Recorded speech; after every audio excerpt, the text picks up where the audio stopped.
일반 북한 주민들은 워낙 못 먹고 못 살기 때문에 전쟁이든 뭐든 뭐라도 났으면 좋겠다 이렇게 말하는 주민들도 상당히 있다고 그래요. 근데 김정은의 건강 이상설이 심각하게 제기가 되면서 후계자를 생각하는데 왜 어린 딸이냐라는 부분이죠. 북한 체제가 어떻게 위기에 처할 거냐라는 걸 보면 가장 유력한 시나리오는 북한이 지금 지속적으로 핵 개발을 하고 있죠. 근데 이제 북한이 핵 개발을 해오는 논리는 북한이 한국, 미국과 대치를 해야 되는데 미국은 핵무기를 갖고 있잖아요. 그러니까 북한의 안전을 보장받으려면 미국의 핵무기에 대응할 수 있는 무기가 있어야 된다. 그래서 이제 북한도 핵무기를 가져야 미국의 공격으로부터 안전해질 수 있다라는 게 이제 북한의 논리죠. 근데 사실은 그동안에 북한이 핵무기를 갖고 있지 않았어도 우리 남한 입장에서 보면은 전쟁을 해서 경제발전의 성과를 무위로 돌리면서까지 우리가 전쟁을 통해서 북한을 통일하겠다 이런 생각은 아니잖아요, 남한이. 그래서 북한이 사실상 가지고 있는 굉장히 피해의식이라고 볼 수는 있는데 어쨌든 북한 입장에서는 핵 개발을 계속해 왔고 지금 상황에서 보면 국제사회가 인정해주는 핵 보유국은 아니지만 상당한 분량의 핵무기를 가지고 있다라고 봐야 되는 국면이 됐습니다. 근데 이제 북한이 핵무기를 가지다 보니까 핵무기를 가지고 전쟁을 하겠다는 건 아니에요. 전면 전쟁에 들어가면 남한도 엄청난 피해를 입지만 북한도 거의 망하는 거니까 그런 생각은 아니지만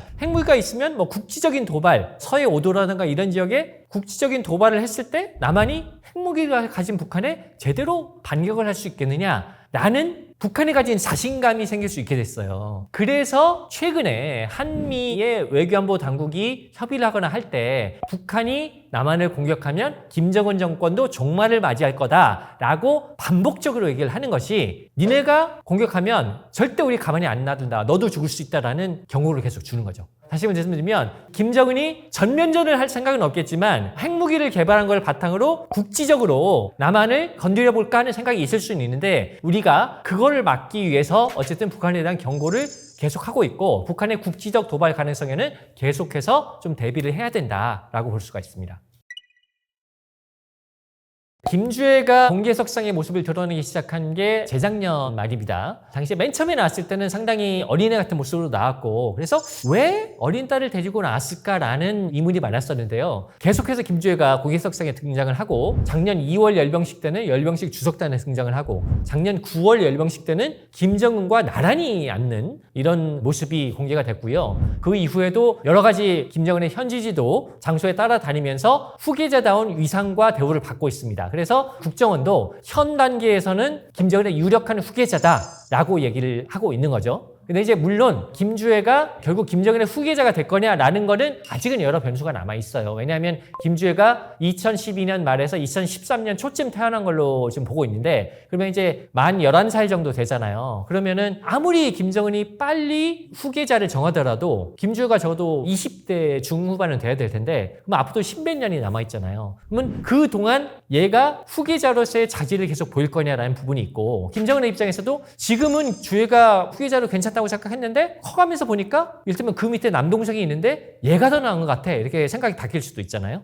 그래서 나중에 어떻게 될지 모르겠지만 현 단계에서는 김정은이 김주애를 유력한 후계자로 보고 대중 앞에 선보이고 있다 이렇게 말씀드릴 수는 있을 것 같습니다. 김정은이 1984년생이기 때문에 올해 만 40살밖에 되지 않았습니다. 상당히 젊은 나이죠. 근데 젊은 나이인데 왜 벌써 후계자로 거론되는 어린 딸을 데리고 나왔을까라고 생각해 볼 수가 있겠죠. 이 부분은 사실 김정은의 건강 문제와 떼놓고 보기는 어려워요. 4년 전에 2020년 4월에 김정은의 건강 이상설이 심각하게 제기가 되면서 김정은 사망설까지 나왔던 시기가 있었는데 결과적으로 사망설 이런 거는 이제 잘못된 정보였습니다만 김정은이 2020년 4월 건강 이상설 이후에 공개석상의 모습을 드러낸 이후에도 사실 김정은의 건강 이상과 관련해서 예의주시해 볼 부분들이 꾸준히 있었어요. 몇 가지만 말씀드리면 2021년 1월에 북한의 8차 노동당 대회가 있었는데 거기서 북한이 노동당 규약을 개정을 하면서 조선노동당 제1비서라는 직책을 신설을 하고요. 제1비서는 총비서의 대리인이다. 이런 규정을 신설을 합니다. 근데 총비서가 이제 소위 김정은인데 북한 노동당 규약에 1인자가 소위 유고 상태에 처했을 때 누가 권력을 잡을지에 대한 규정이 들어간 겁니다. 이건 북한 역사에서 없었던 일인데 북한 역사가 최고 지도자 유고에 대비한 대책을 마련하기 시작했다. 이것도 신기한 일이죠. 그리고 뭐 사실 2021년도 중반에 가면 김정은이 키 170에 몸무게 140 정도를 보고 있는데 다이어트를 해서 몸무게를 한 20kg 정도 뺀 현상이 드러납니다. 물론 나중에 요요 현상이 나서 다시 140으로 가긴 했지만 어쨌든 김정은이 다이어트를 했다는 건 자기 건강 관리를 하고 있다는 거잖아요. 그러니까 어쨌든 김정은이 2020년 4월에 심각한 건강 이상이 있지는 않았더라도 그 일을 계기로 자신의 건강 문제에 대해서 나름 심각한 좀 고민을 한 거는 분명한 것 같고 북한이 사실상 1인 체제인데 갑자기 내가 쓰러져서 내가 통치를 못하게 되면 어떻게 되지? 이에 대한 고민을 하게 된 것 같아요. 그래서 자신이 갑자기 통치를 할 수 없게 될 경우에 세컨드 플랜, 제2의 계획을 마련하는 차원에서 이제 후계자라는 걸 생각하게 된 것 같고요. 또 한 가지 우리가 볼 수 있는 부분은 근데 후계자를 생각하는데 왜 어린 딸이냐라는 부분이죠. 이 부분은 사실 김정은이 이제 2011년에 집권을 하고 나서 지난 한 10여 년의 집권 기간 동안 실질적인 북한의 제2인자가 누구냐라고 얘기를 하면 여동생인 김여정으로 보는 경우가 많았어요. 공식적인 직급과 관계없이 오빠인 김정은한테 가장 가까이 다가갈 수 있고 모든 얘기를 할 수 있는 사람, 최고의 권력자죠. 독재 체제에서. 그래서 만약에 김정은이 통치를 못하게 되면 김여정이 대신 통치를 할 가능성이 높다라는 게 많은 전문가들의 견해였거든요. 그래서 북한을 남매 정권이다 이렇게 부르기도 했습니다. 근데 만약에 김정은이 유고 상태에 처해서 김여정이 권력을 잡았다고 했을 경우에 김정은의 친자식들이 어떻게 될 거냐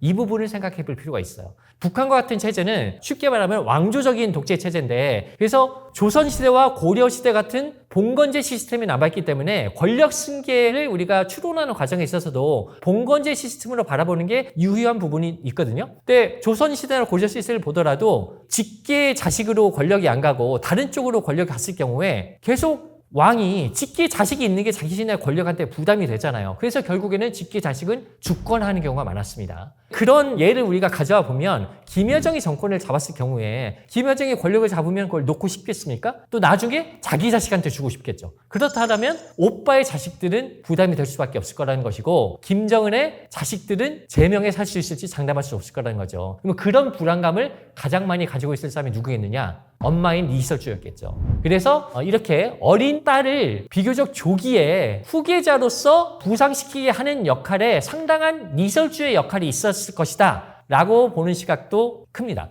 지금 상황에서 보면 김정은이 통치를 못하게 됐을 때 누가 권력을 잡을 것이냐 후계자는 김주애다라는 건 거의 정해져 있어요. 여동생은 아니다라는 건 이미 장년을 거치면서 확립이 됐거든요. 이게 김정은이 확실하게 내 다음 권력은 여동생은 아니야 자식이야라는 건 확실히 정해졌기 때문에 그 부분에 있어서 김정은이 김주애를 조기에 부상시킨 이유가 뭘까라는 거를 우리가 좀 추론해 볼 수 있는 부분입니다. 김주애가 만약에 통치를 할 수 없기 전에 김정은이 죽었다. 그러면 뭐 10몇 살짜리가 통치는 할 수 없겠죠. 그러면 이제 조선시대적으로 또 한번 비유를 해보면 엄마가 수렴청정을 하는 거잖아요. 그러면 이제 이설주가 소위 수렴청정을 해야 되는데 만약에 그런 상황이 되면 지난 10여 년간 실질적인 2인자 역할을 해왔던 김여정이 그거를 그냥 바라보고 있겠느냐라는 걸 생각해 볼 수가 있죠. 그러면 소위 김여정과 리설주의 권력투쟁 신우이 올케 간의 권력투쟁 가능성도 우리가 생각해 볼 수가 있습니다. 그러니까 이제 김여정과 리설주의 권력투쟁이라는 건 두 사람의 투쟁이라기보다도 예전에 김여정 쪽에 줄 섰던 권력의 간부들이 있을 거고 그리고 이제 김정은이 지금 단계에서 딸한테 후계가 간다라는 걸 이미 천명을 했기 때문에 여기에 줄 서 있는 간부들이 있을 테니까 이런 세력 간의 권력투쟁이 있을 가능성이 있는 거죠. 그러니까 이제 북한 체제가 어떻게 위기에 처할 거냐라는 걸 보면 여러 가지 가설이 있을 수 있는데 가장 유력한 시나리오는 최고 지도자의 권력 승계가 원활히 되지 않으면서 북한 권력층 내부에 권력 투쟁이 일어나면서 체제에 와해되는 쪽으로 갈 가능성이 저는 비교적 상당히 높다고 봅니다. 김일성에서 김정일로 권력이 넘어갈 때 또 김정일에서 김정은으로 넘어갈 때 권력 초반에 보면 숙청들이 상당히 일어납니다. 그러니까 이제 새로 권력을 잡은 사람 입장에서는 아버지 세대의 노 간부들이 남아 있으면 아무래도 자기의 말빨이 안 먹힐 거 아닙니까? 그러니까 나의 권위를 확립하기 위해서 조금이라도 불경하게 보이고 이런 사람들은 본보기로 처단하는 거죠. 근데 이제 처단하는 게 무자비하게 죽여요, 북한은. 그러니까 김정은 때도 보면 인민무력부장, 우리로 따지면 국방부 장관이 공개 총살당하기도 했는데 그냥 죽이는 게 아니라 고사포라고 대공 화기가 있어요. 헬기 잡는 무기가 있는데 그런 걸 사람한테 쏴가지고 죽여버립니다. 고사포를 사람한테 쏘면 총알이 크기 때문에 시체가 남아나지 않아요. 너덜너덜해지는데 그런 시체에다가 화염 방사기를 뿌려서 아예 시체도 불태워서 죽인다거나 그런 공개 총살하면서 뒤에 주요 간부들을 배석시켜서 참관을 시킵니다. 그러니까 니네가 나한테 잘못 보이면 쥐도 새도 모르게 이렇게 죽는다. 그럼 이제 엄청난 공포가 생길 거 아니에요. 그걸 통해서 권력을 확립하는 거고요. 김정은 때 이제 대표적인 숙청은 역시 뭐니뭐니 해도 고모부인 장성택을 죽인 거겠죠. 자기 친척인 장성택을 반역죄로 몰아서 처형을 시켜버렸잖아요. 그러면 이제 다른 사람 입장에서 보면 고모부도 죽이는데 다른 사람은 말에 무엇 하겠습니까? 그러니까 정말 그 공포의 분위기 속에서 절대 충성을 할 수밖에 없는 거죠. 자, 이렇게 이제 여러 가지 숙청을 통해서 자신의 권력을 확고히 하는 작업들이 계속이 되는데요. 결과적으로 보면 김정은도 무자비하게 고모부까지 죽이는 숙청을 통해서 지금의 권력은 더 안정화됐다고 볼 수도 있습니다. 그러니까 후계자가 권력을 잡았을 때 무자비하게 사람을 죽이면서도 권력을 휘어잡을 수 있는 능력이 있느냐, 이런 부분이 중요할 것 같아요. 저개발국에서 독재 체제가 무너지는 가장 일반적인 방법 중에 하나가 군부 쿠데타죠. 군인들이 일정 부분의 병력을 모아서 실병력이 있다 보니까 반란을 일으켜서 정권을 갈아엎는 건데, 북한은 그런 일이 일어나기가 어렵습니다. 왜냐하면 북한의 군은 당의 군인데 당에서 군을 감시하기 위한 체제를 아주 치밀하게 해놨어요. 그래서 연대, 대대 각 군 부대마다 당 간부들이 파견돼서 야전 군인들이 다른 마음을 먹지 않은지 일일이 감시를 하고 있어요. 그게 중대 단위까지 당의 간부가 파견돼 있어요. 그렇기 때문에 사실 쿠데타를 일으키려면 일정 병력을 이동시킬 수 있어야 되잖아요. 뭐 연대 병력이 움직이든 뭐 사단 병력이 움직이든 해야 되는데, 그렇게 대규모 병력을 야전 군인들이 이동시킬 수가 없어요. 그 전에 이미 파악이 되기 때문에 당 간부라든가 보위부의 간부들이 일일이 감시를 하고 있어서, 그래서 북한에서는 군부 쿠데타는 일어나기 어렵다라고 보는 것이 일반적인 시각입니다. 그러니까 이제 지금 북한의 체제는 3대 세습을 했고요. 지금 김정은이 자기 딸을 데리고 나오는 거는 4대 세습도 하겠다는 거잖아요. 근데 지금 북한의 김일성 일가의 속성을 보면 4대 세습, 5대 세습에서 계속 세습 체제로 가겠다는 거죠. 근데 우리가 이제 다시 이 봉건 체제인 고려 시대, 조선 시대로 돌아가 보면 봉건 시대에도 왕의 자손으로 세습되는 체제가 굉장히 안정적으로 갔던 건 아니에요. 항상 권력의 불안정이 있었고 그 안에 치열한 권력 투쟁이 있었고, 그런 와중에 충성스러운 신하들에 의해서 왕이 보필이 되기도 했고, 그러면서 이제 갔던 거죠. 그렇게 됐던 거는 당시는 봉건 왕조의 시대였잖아요. 그러니까 왕이 능력이 없더라도 충성스러운 신하들이 왕을 보필해서 나라를 통치하게 하는 게 그 시대의 시대 정신이었던 거죠. 그래서 고려 500년, 조선 500년을 갔던 거지만, 지금의 북한 체제는 그 밑에 있던 간부들이 공포심 때문에 받들고는 있지만, 만약에 김정은이 주혜한테 후계를 물려줬다, 또는 주혜가 뭐 그 자식한테 5대 세습, 6대 세습을 갔는데 그 후계자가 권력을 장악해서 운용할 능력을 제대로 보여주지 못하면 그 아래에 있는 사람들이 절대적으로 따를 거냐? 그건 쉽지 않을 거라는 거죠. 그리고 이 세습이라는 건 자기 자녀라는 몇 명 안 되는 그룹 안에서 후계자를 고르는 과정이잖아요. 근데 그 몇 명 안 되는 자녀 그룹 안에 정말 능력 있는 후계자가 반드시 나올 거냐라는 부분에 있어서도 의문이 있는 거죠. 지금까지 김정일, 김정은까지는 어찌 보면 권력 장악이라는 측면에서는 능력 있는 후계자가 계속 왔어요. 하지만 이후로 그런 능력 있는 후계자가 나올 거라는 보장은 없고, 그렇기 때문에 계속해서 북한의 세습 체제가 고려 조선처럼 500년까지 갈 거다라고 보기는 어렵다고 생각합니다.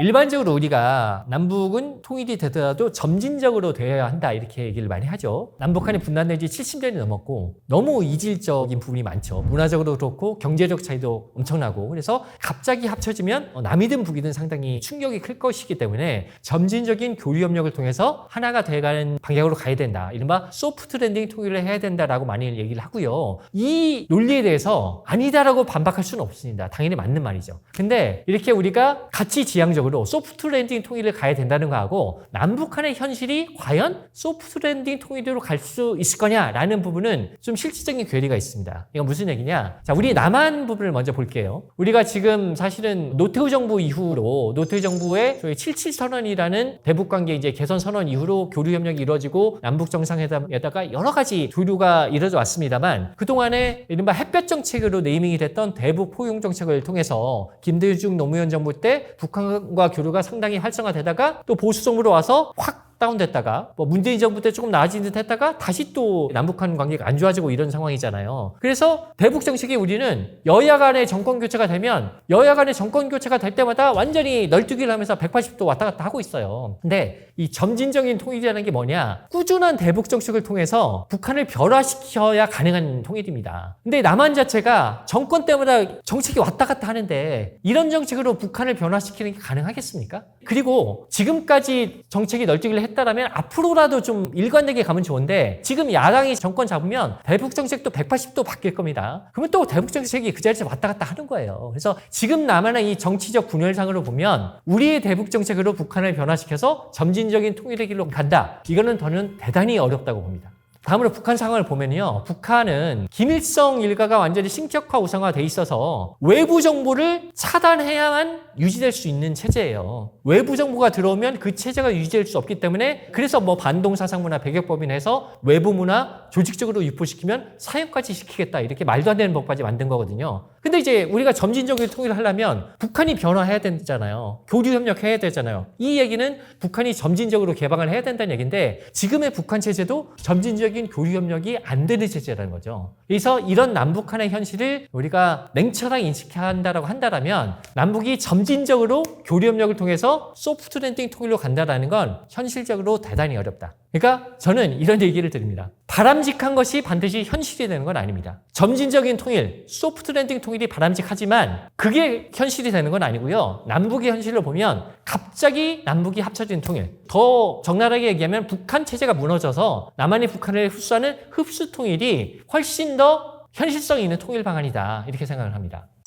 만약에 지금의 북한 체제가 남한까지 확산되는 통일이라면 김정은이 원하겠죠. 지금처럼 김정은이 신처럼 떠받들어지는 체제가 남한까지 확산돼서 조선 팔도에서 다 김정은이 위대하다 이렇게 하는 상황이라면 당연히 그 통일을 회피할 필요가 없겠죠. 하지만 지금의 북한 체제가 유지되지 않는, 즉 김일성 일가의 절대적인 권력이 유지되지 않는 통일이라면 그런 통일은 바라지 않을 거고요. 차라리 지금 북한 권력이라도 김정은 마음대로 할 수 있는 이런 체제도 남고 싶을 겁니다. 일반 북한 주민들은 워낙 못 먹고 못 살기 때문에 사실 뭐 대북 매체들이 가끔 북한 주민 인터뷰한 거 보도하는 거 보면 먹고 살기도 힘드니까 전쟁이든 뭐든 뭐라도 났으면 좋겠다 이렇게 말하는 주민들도 상당히 있다고 그래요. 그러니까 거기는 먹고 사는 문제, 기본적인 인권 이런 게 보장이 안 되기 때문에 북한 주민들 입장에서는 남한 주도로 통일이 돼서 어쨌든 먹고 사는 문제 해결되고 최소한의 인권이라도 보장된다라면 그런 통일을 거부하지는 않을 거라고 봅니다. 그러니까 지금 김정은 체제와 운명 공동체로서 김정은 체제에 봉사하면서 떡고물을 얻어먹으면서 사는 일부 계층을 제외하면 대다수의 북한 주민들은 남한 주도의 통일이 되더라도 일정 부분 정신적인 충격은 있겠지만 그런 통일에 반대하지는 않을 거라고 봅니다. 북한이라는 존재가 우리한테 여러 이미지로 다가오죠. 어쨌든 갈라진 우리 민족의 한 부분이기도 하고 가끔씩 우리를 위협하는 참 우리한테 불편한 존재이기도 하고요. 그런데 우리가 북한을 바라볼 때 한쪽 편향된 시각을 가지고 있는 분들이 있을 수 있는데 저는 북한을 있는 그대로 냉정하게 바라보는 노력들을 좀 했으면 좋겠어요. 일단 북한이 우리한테 군사적으로 위협한다. 그거는 북한 전체의 문제라기보다도 김일성을 위시한 북한의 일부 권력층들이 자기의 체제를 유지하기 위해서 우리한테 겁박을 하는 거예요. 사실 일반 북한 주민들은 정말 거기서 헐벗고 굶주리면서 제발 이 체제가 바뀌어서 좀 인간다운 생활을 했으면 좋겠다는 생각을 하는 분들이거든요. 그리고 북한이 군사적 위협한다. 그렇다고 해서 우리가 너무 겁먹을 필요도 없고 그렇다고 또 너무 무시하는 것도 안 되고 그러니까 항상 우리한테 북한이라는 이미지가 좀 여러 가지로 다가옵니다. 근데 이제 이런 이미지에 따라서 어떤 분들은 굉장히 동족 이미지에 너무 경도되어 있는 분들이 있고 어떤 분들은 무력 도발을 하는 적이다 이런 쪽에 경도되어 있는 분들도 있는데 북한은 양자의 이미지를 다 분명히 가지고 있어요. 그래서 북한이란 문제를 바라본 데 있어서 객관적이고 냉철하게 어떻게 북한의 실체를 바라볼까 하는 그런 노력들을 좀 계속 해야 될 것 같습니다.